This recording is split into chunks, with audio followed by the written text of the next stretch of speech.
Real Stories. Hello and welcome back Hello. to Real Stories, and this is our first ever bonus episode. So we've just recorded our main episode, and we thought let's have a little chat. And today we're going to talk about something that happened last week, which was the Oscars. And we thought, now that that is out the way, let's get to the real Oscars. Yeah. And that is REEL Oscars. Yeah. So we're going to talk a little bit about the nominations. Toscas. The Taroscas. The Toscas. The Taroscas. Troscas. Why Troscas? T for Tom. R for Rowan. The Troscas.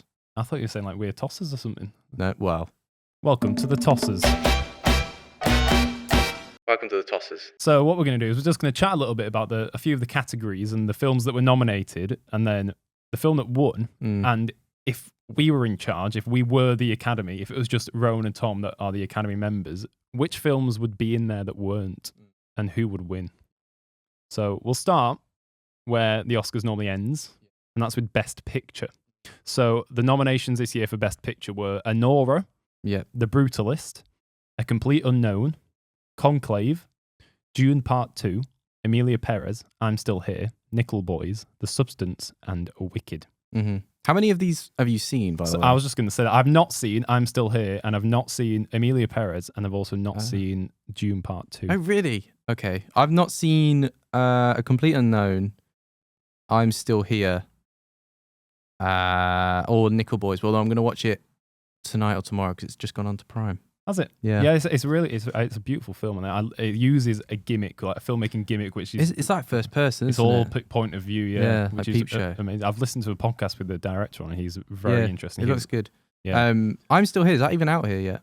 Is it's Still out Here currently. out here? It's out right now. Yeah. Oh, is it? Okay. Yeah. Oh, wow. I'll watch that as well soon. So Anora did win Best Picture, and I will start off by saying, for me, that is perfectly fine. You love Sean. I love Sean Baker, and I thought Anora was amazing. I like a film that poses questions, and then you walk out the cinema, even though I saw it on my own. I still walked out the cinema, and I was having a conversation internally, answering those questions. Yeah. I really liked Anora. Although I think I said to you at the time, it felt like two films stitched together. In the first act is takes itself quite seriously, I'd say, and then the second act is like it's just full on comedy. Yeah, I think that's where it really thrives. Yeah, it just becomes chaos. I much more enjoyed the second half. Although at times I was like, should I be laughing at this? Is this? I don't know. But I think I guess that's part of it. As part of the uncomfortable nature of it is that obviously it's funny, but at the same time it's like, this is not a comfortable situation. It's a challenging film, and I think that's it is. Yeah, not a bad thing in any way. No. So what out of those films, what would you have given Best Picture to? Yeah, Anora was good. The Brutalist, I enjoyed, but I much. Have you now seen The Brutalist? Yeah, I'd say The Brutalist must be one of the most Best Picture films never to have won Best Picture. Yeah, it screamed Best Picture, didn't it? And that's so not. I don't mean that film. as an insult. It was a proper labour of love, and it was really good. It was good.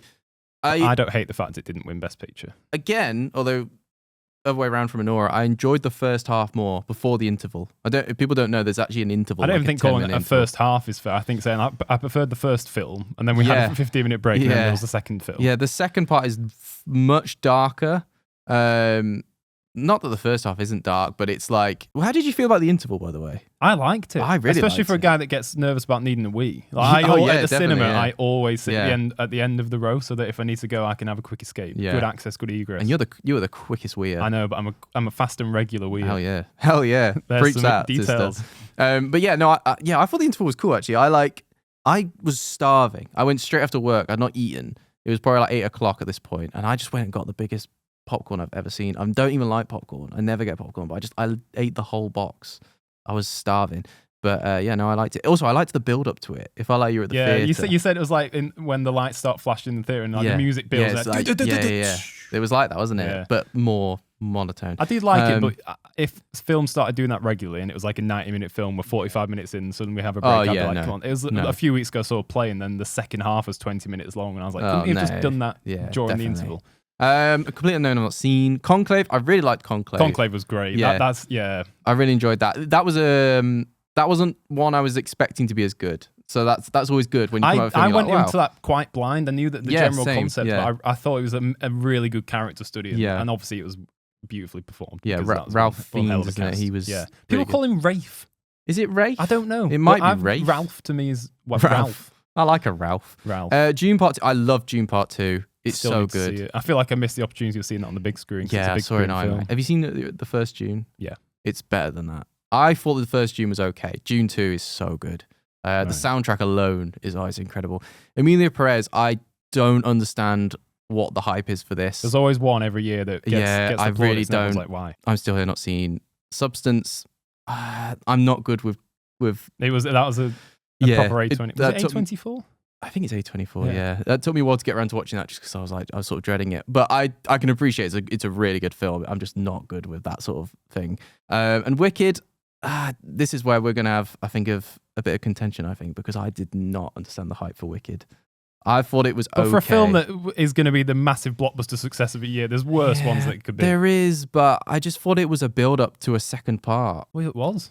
Yeah, I know, but I wanted a film. I wanted a story. It's like teed that ball up, so imagine how far that ball is going to fly when it gets smashed next year. Imagine watching The Brutalist and then it got to that interval and then it was like, all right, we'll go wait a year for part 2. But to be fair, The Brutalist isn't based on a wildly successful musical. No, but no, I thought it was fine, and I thought Ariana Grande was really funny in it. And I like that bit where she says, bark. When's that? I don't know. It's become a bit of a meme. Oh, okay.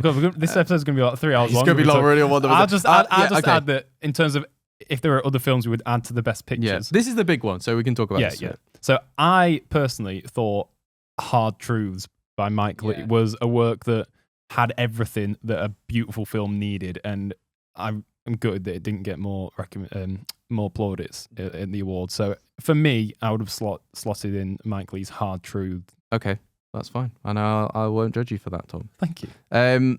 I would probably on that list. See, it's hard. I understand why they struggle with this now.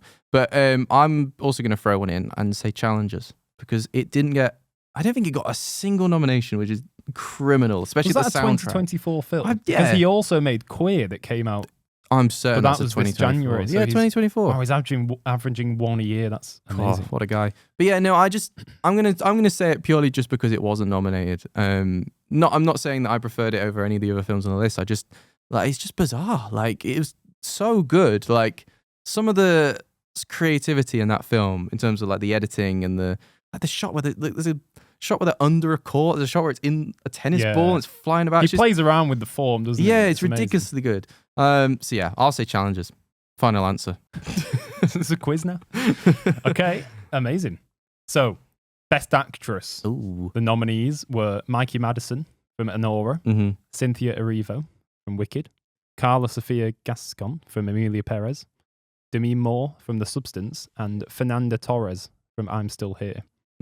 I, again, would have added in Marianne Jean-Baptiste from Hard Truths there, because for me that was the most memorable performance for me of any.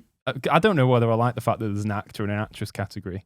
I was listening to a podcast recently and they were saying that's why the Oscars doesn't feel imbalanced, because you see lots of females there because of the Best Actress category. Yeah. But if you actually just to merge the actor and the actress category, you would then really see, okay, men are still way too dominant in these awards. Yeah. So I 100%. But and that's not me saying that they shouldn't have their own category, of course, but I just think there should be more women in all the lists and not just the one where it's all just women. So Marianne Jean-Baptiste for me should be on that list. And also I added in Nakia, I believe it's Nakia Adams from Bird, which was Andrea Arnold's film. And is that the one with it has Barry Keoghan in it, yeah. But I've also mentioned another actor that was in that later on. Okay. But I just thought it was a classic Andrea Arnold film. It was like a beautiful slice of life. And I remember so many moments of her performance, and I think that's the biggest compliment you can pay to someone, where you walk out the cinema and it lingers and it stays on you. And that's her first film. Andrea Arnold, she did it with Sasha Lane, I believe, from American Honey, one of my favourite films. And she finds these people. She found Sasha Lane when she was travelling, backpacking in like a nightclub or something. She's like, do you want to be in a film? And she's like, yeah, go on then. Go on then. Same sort of thing happened with Nikki. And she was brilliant. Yeah. So hopefully she has a great career from here. So the winner was obviously Mikey Madison for Anora. I think that's fair. I don't think Cynthia Erivo was ever in with a shout, really. No, she was very good. She was amazing, but I don't know. It wasn't the sort of thing that the Academy would they leave don't out really for give. No, and I think there's a problem there. Like, I think this happens a lot where nothing should be categorized within itself. It should just be, is this a really good performance? If this is your favourite performance, vote for it, regardless of the context of it. I think there's definitely a snobbery still lingering around. Like if a film is really popular, they sort of go like, we can't give this. Like why hasn't Paddington ever won an award when it's worthy of every award on the planet? Exactly, it's a very good point. Demi Moore was very good in The Substance. It's a shame she's not had more recognition. Yeah, Fernanda Torres, obviously not seen, so I'm not sure.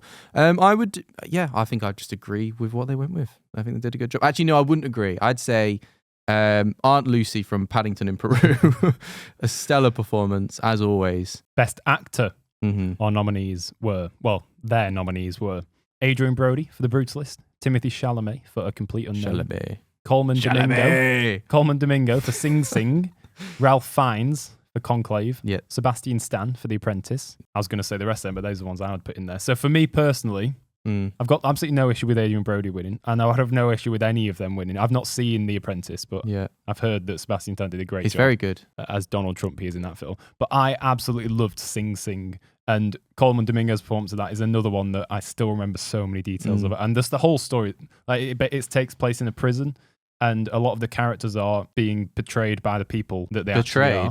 Portrayed. So let's say if I was in the film as Tom Dooner, then Tom Dooner would be playing Tom Dooner. It's like the true story. Right, Coleman Domingo comes among this cast of real characters. Yeah.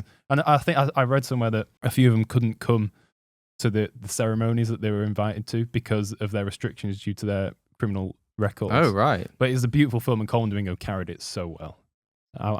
I'm very glad he was on there, and he would have been my winner. But Adrian Brody, fair play. I noticed you've put Ben Whitehead into my list, Ben Whitehead, because he replaced Peter Sallis as Wallace, and nobody took issue with it. That's massive shoes to fill. No. He smashed it out the park. Did you notice in like the first minute you go like, yeah, I can tell, and then afterwards you just forget? I didn't tell. Really? I couldn't tell at all. Okay, well that's even better. Yeah. I was going to compliment him on that. I thought that he should have had at least a round of applause. That was a massive responsibility, because this is one of the dearest characters for our nation. And you stepped up, and no one, if you didn't tell people it wasn't Peter Sallis, they would have been like, hey, he did a great job there. So good. Oh, what a film. Love that film. I also would have added in Hugh Grant for Heretic. Yeah. Because I thought he was creepy as anything. Hugh Grant is having like a Hugh renaissance. Like his work over the past few years has been incredible. He's hit the pinnacle, and he's probably thinking, right, I don't need to think about resources anymore. I'm set for life. All the generations just do what I want. The Grant family go set weird. For life. Yeah. But not that he's gone too weird. No, not he's weird. Done Paddington. And in Heretic, he was a bit weird. Oh yeah. I was going to say a line from the film then, but I'm going to mention that later on. And I would also add in, he was definitely not. He wouldn't be in the actor category. He would be in the supporting actor category. But from Bird was Franz Rogowski, I believe you pronounce it, and he was amazing. That's another performance where I could literally in my head now draw a picture of his character as a caricature, because he was he's so idiosyncratic in the way he performs in everything that I've seen him in. And in Bird, he was so gentle. He's the sort of guy where I would listen to 100 audiobooks if he read them out. So best director, we have Sean Baker for Nora. Jack, how do you say that? I'm going to say Jacques Audiard. Jacques Audiard. I think we've butchered both parts. Jacques Audiard. Jacques Audiard for Amelia Perez. Brady Corbet for The Brutalist. Do you want to read them? I cannot see what that says. Fargier. Oh, we're just butchering all these names now. James Mangold, I can do that one. James Mangold for A Complete Unknown. And Sean Baker won that one, and I'm more than happy with that. No, the first person ever to win 4 Oscars on the same night for the same film, because he was the director, the writer, the producer, and the editor. And even better, Tom, the biggest one, the first ever Letterboxd user to win Best Director at the Oscars. One of my first follows on Letterboxd. I remember I referenced him in year 11 in GCSE Media, and I wrote about how he filmed on an iPhone for his film Tangerine. It was such an incredible point that the teacher used it as a model in the next lesson. And in my head, I took a bow, and I was like, yes, this is my pinnacle moment. I'm going to add to the list Mike Leigh for Hard Truths, because... Would he accept it? Probably not. He would say, piss off. And I want to add in Jane just one more name to butcher for the line. Jane Schoenbrunn. That's not how you say it, but I'm just going to leave it there. But I saw the TV Globe, because I've not seen personally, it wasn't my favourite film of the year. Yeah. But in terms of the best director, she directed the hell of it. And it was one of those ones where, again, she's playing with the form and the way that she tells stories. it always feels like it's option B. It's never the way you would expect the story to be told. It kind of takes the step to the side, and I always appreciate that. I think she did so well. And Andrea Arnold for Bird, I would add, and Ramel Ross for Nickel Boys, because if you're going to take a decision as bold as filming your whole film in POV and it's still been an emotional triumph, I'd say fair play, get on that list, my friend. I mean, this proves one thing. You keep hearing the whole thing of like, oh, cinema's dead, it's just Marvel or whatever, which, there's a lot of Marvel, but I think like the past year has been so good when you actually think about it. Like some other films as well that weren't even nominated but were pretty good. We Live in Time, Better Man. We both really liked Better Man. Not a single mention. Challengers, Civil War, small things like these. My Old Ass. Did you watch that? No. That was good. Love Lies Bleeding. Did that get a mention? No, it didn't. No. I feel like every year as well, there's so many films that people say that nothing good came out this year. It's like, it just sometimes things don't get given the platform they deserve. The last one we've got here, Best Original Screenplay. The nominees were Sean Baker for Anora, Brady Corbet and Mona Fastvold for The Brutalist, Jesse Eisenberg for A Real Pain, Moritz Binder et al. For September 5th, which I really want to see, but I've not seen it. Yeah, I've not seen that. And Coralie Fagier for The Substance. Oh, this is a tricky one. I would have, like obviously Sean Baker again, I'm happy, wouldn't it? But I would have loved Jesse Eisenberg to win it, because that was the film. The BAFTA, didn't he? He won something. And I'm glad that his co-star, I'm glad that Kieran Culkin won. Yeah, no, same. But also, The Substance really missed out, actually, now looking at this list. Like, I think there was a time where I thought The Substance was going to absolutely sweep. It was released quite early on, It was, maybe that was a sign that they didn't have too many expectations, because you can judge a lot by when a film is released. Yeah, maybe. If it's released 3 months before the Oscars. Yeah, because like Challengers again, like, sorry to keep going on about, but that was really early in the year and it's just forgotten. Like, but yeah. No. I respect it. Yeah, fair play. Happy with that. The other one I would want to add to that list is, I mentioned this a few weeks ago on this podcast, is Memoir of a Snail by Adam Elliott. I just think that it's so funny because of it sets up the humour with such darkness, and it takes a lot of skill to do that effectively, and he has that skill, and he's proved it. But now, the fun part. Let's start with yours. What category would you add to our Oscars? So my category for our, what are we calling this? The Tossers. This year, Tossers 2025. I don't know where the Tossers has come from, but we'll go with it. Is films with the most intros. Okay, so we all know there's a lot of intros at the start of films this year. Titles, titles, companies. Film titles. Sorry, what did I say? Intros. Oh, film titles. Okay, yeah. So films with the most titles this year, and the nominees are Amelia Perez, The Wild Robot, Madame Web, The Brutalist. I know the winner. Fact. Is this objective? Have you someone's counted? Yeah, I know who's the winner. Well, but I would like you to guess. I'm going to go for, based on relative to the duration, if there was like one title for every 10 minutes in the film, then I'm going to go for The Brutalist. Okay. Because if it's 3.5 hours long, they could have probably got 10 minutes of titles in there. No one would have batted an eyelid, because it would. I'm afraid you're wrong. Really? It's Amelia Perez with a whopping 10 titles at the start. And let me tell you, you can feel it. Did they struggle for funding or something? Because they had to get it from so many different channels. I don't know. It was the same with, I was going to say Monkey Man then, but that was another film from last year that was good. That was Dev Patel's directorial debut. But, Better Man. Better Man, yeah. Well, I think for Better Man, it was because there's a lot of CG studios involved. Yeah, and also they got a lot of money from Australia, I believe. Did they? Yeah, and it's won loads of awards over there. It was either Australia good or for New Australia. Zealand. Yeah, give it its plaudits. Go on, Australia. Film. Yeah, no, it's Amelia Perez with 10. And when you watch it, you'll notice. It's have you seen that Family Guy meme? Yeah, where it keeps playing. Yeah, it genuinely is that. I have actually once watched a film. I think it was like a 60-minute film, and it was on Mubi. You know where sometimes you look at on Mubi and you're like, okay, I'll watch that. It sounds interesting. And it was literally just titles for the whole film, and it would have been a nice little 5-minute concept, but it was playing just random songs over the top of it. Why? I don't know. And I watched the whole thing. And what's the song that's like?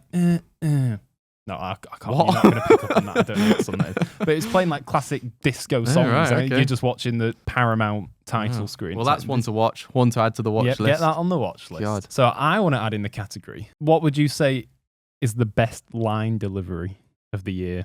Oh, that's hard. So number one, I've mentioned her a lot on this podcast already today, is Marion Jean-Baptiste as Pansy in Hard Truths. And it's specific. She's sat at a table and she's talking to her family, and she's just a very angry character. And she says, she's talking about people who come up to you on the street and try and like get money off you, for charity.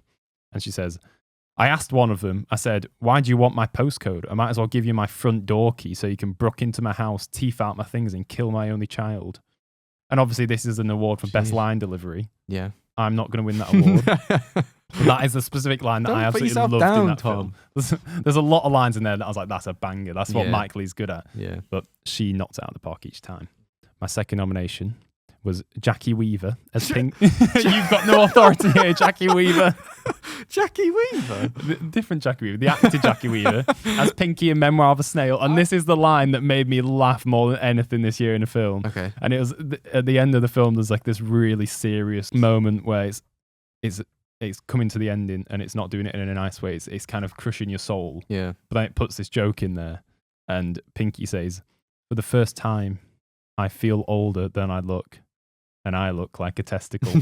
And it was silent. It had that silence that you only get when a film is drawing it, the sound out of the room, and you just hear my booming laugh at the back because it was my favourite joke of the year. Yeah. Hugh Grant gets a nomination for me as Mr. Reed in Heretic, where he says, you have to go doon if you want to go oot. Again, Hugh Grant does it better than I do. Yeah. Number 4 is Nicolas Cage as Longlegs. I didn't see that. I feel like that could be a category in itself. Best use of Nicolas Cage. Yeah. And Longlegs wins it this year. How many films was he in this year? Not sure, but not enough. No. Everything he does is so interesting. And his line, it seems like I wore my long legs today. I think the way he delivered that is, in the film Long nightmarish. Yeah. Okay. And my 5th one is John Cena as Ricky Stenicki in the film Ricky Stenicki. Yeah. And this was another one that I had to put in there just because it made me laugh so much. And in the edit, bleep this but he says, we don't have to bleep this. Okay, don't bleep it then. All right. To the tune of "School's Out for the Summer." Yeah. So his character is the sort of person you'd find in Benidorm who does performances. Yeah. And he's singing a version of "School's Out for the Summer," but he's saying, but they're all sex jokes. Yeah. And this one is "Spooge out my penis." And it's just so ridiculous, but I had to put it in there because of how much it made me laugh in the moment. Fair enough. We'll bleep that one. No, we're not bleeping. Who are we bleeping it for? The children. There's no children listening to this. They got things to be doing. They got Pokemon to catch, Tom. Who's your winner then? Oh, in that one, sorry. Yeah. Oh, just as the one, no, it's got to be Jackie Weaver in Memoir of a Snail for me. Okay. But I look like a testicle. Yeah. Well done, Jackie. Round of applause. Keep the speech short. God, this was longer than I thought it was going to be, but probably about half an hour. Still not as long as Adrian Brody's Oscar speech, but there we go. He's probably still going now, bless him. And the band now plays us off. Yeah, thank you for listening to this very special bonus. Well, it's not that kind of special. Moderately special. Yeah, it's the first, which makes it special. Yeah. But no, thank you for listening to this. We're back on Friday with regular stuff. Say goodbye, Tom. Goodbye. Bye.